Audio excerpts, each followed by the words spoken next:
T20 ICC உலகக்கோப்பை போட்டியில் west இண்டீசுக்கு எதிராக இந்தியா அபாரமான வெற்றி பெற்று அரையிறுதிக்குள் முன்னேறியுள்ளது.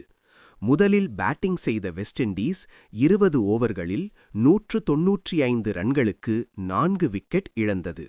196 ரன்கள் என்ற சவாலான இலக்கை இந்தியாவுக்கு நிர்ணயித்தது. இந்த இலக்கை துரத்திய இந்திய அணி நம்பிக்கையுடன் தொடங்கியது. சஞ்சு சாம்சன் அதிரடியாக விளையாடி 97 ரன்கள் குவித்து வெற்றியின் நாயகனாக திகழ்ந்தார்.